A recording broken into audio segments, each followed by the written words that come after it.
धोखे की शादी। साक्षी का परिवार मिडिल क्लास है। परिवार में माँ पिता हैं। साक्षी के जीवन में तब जिम्मेदारियां बढ़ जाती हैं जब एक दिन अचानक उसके पिता को पैरालिसिस आ जाता है। साक्षी पर अब उसके छोटे भाई और एक बहन के साथ पिता के इलाज और घर चलाने का बोझ आ गया। साक्षी ग्रेजुएट है। वो अब नौकरी करके सारे घर की जिम्मेदारी अच्छे से संभाल रही है। उसे अब अपनी फैमिली के अलावा कुछ नहीं दिखाई दे रहा।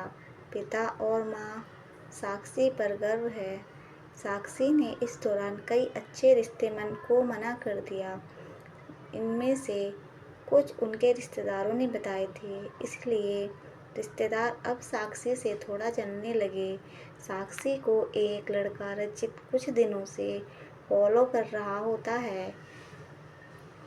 लड़के को साक्षी अवॉइड करती है, लेकिन उस लड़के का रिश्ता लेकर उसकी माँ उनके घर आ जाती है। वो लड़का अच्छी पैसे वाली फैमिली से था।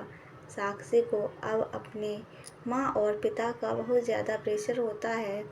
इस वजह से वो काफ़ी मनाने के बाद मान जाती है, लेकिन वो एक शर्त रखती है कि वो अपने घर को संभालेगी और नौकरी नहीं छोड़ेगी। लड़के की माँ यह मान जाती है। शादी होती है।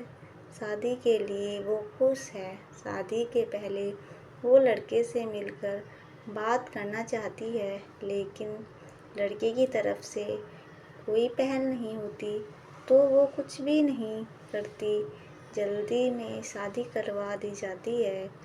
रचित शादी के दिन ही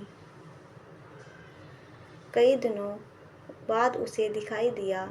बहुत नर्वस लग रहा है। वो जिससे पीछे पड़ा था उसी से उसकी शादी हो रही है, लेकिन फिर भी उसके चेहरे पर खुशी नहीं है। साक्षी को बात अजीब लगती है। उसको अंदेशा होता है कि कुछ गड़बड़ है।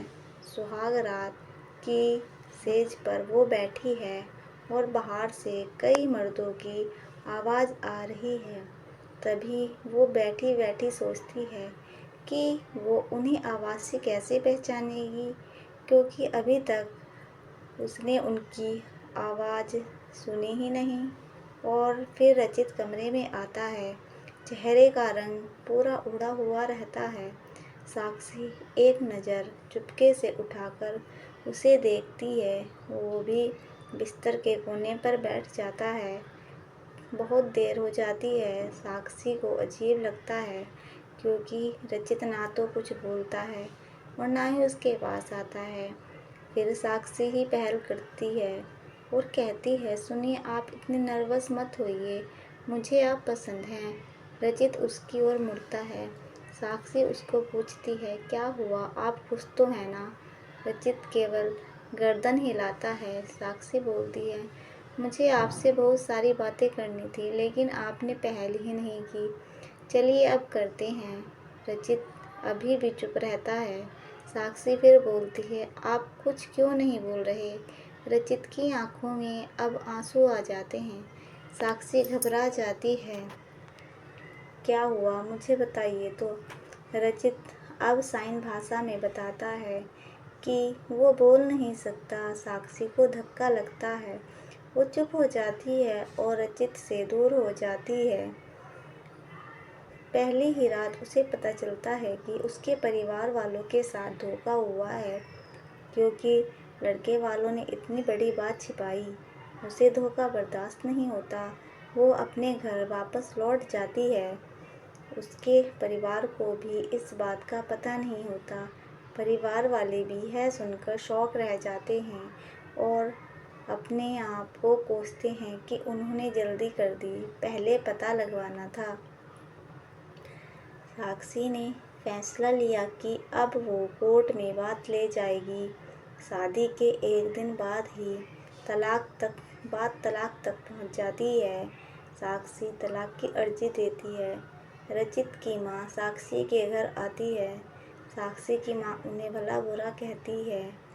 साक्षी उन्हें रोकती है। वो पूछती है, आपको ज़रूरी नहीं लगा इतनी बड़ी बात हमें बताना? रचित की माँ नीचे मुँह कर चुप रहकर सारी बात सुन रही है।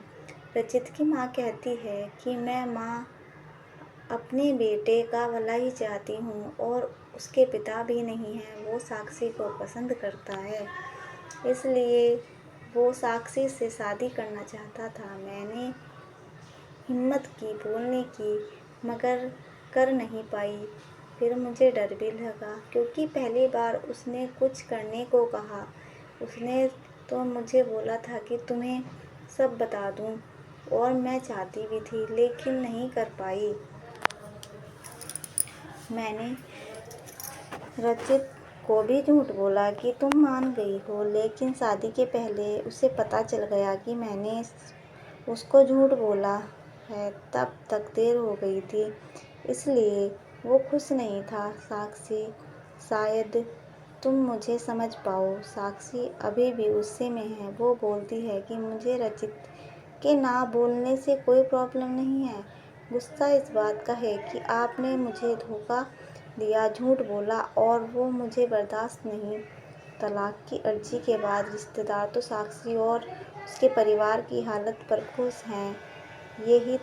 वहीं तलाक में अभी कुछ महीनों का समय है। साक्षी अब अपने घर लौट कर पहले की जीवन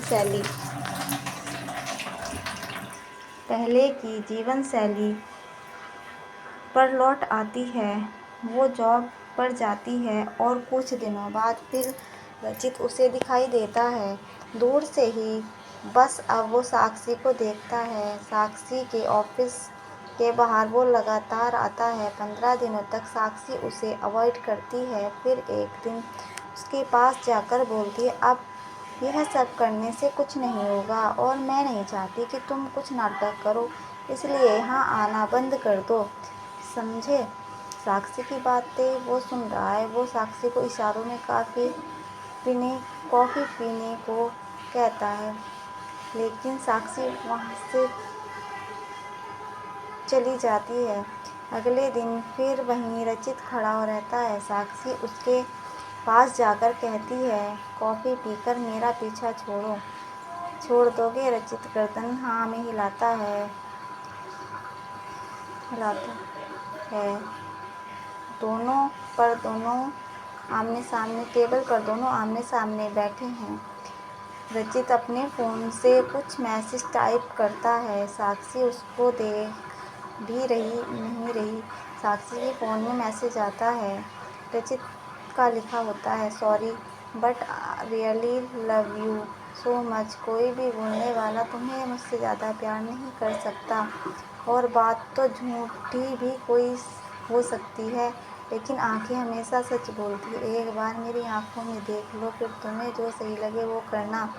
साक्षी सारा गुस्सा मैसेज पढ़ते ही चला जाता। वो धीरे से अपनी आंखें उठाकर रचित की आंखों में देखती, और उसकी आंखों से आंसू निकल जाते हैं। वो उसको बोलती है, पहले ऐसी बात नहीं लिख सकते थे मुझे? आज तक कभी किसी ने ऐसे नहीं समझाया। वो खड़ी होती है और रचित को बोलती है, चलो मेरा सामान वापस अब तुम ही उठा कर ले जाओगे? रचित उठकर साक्षी को हक करता है।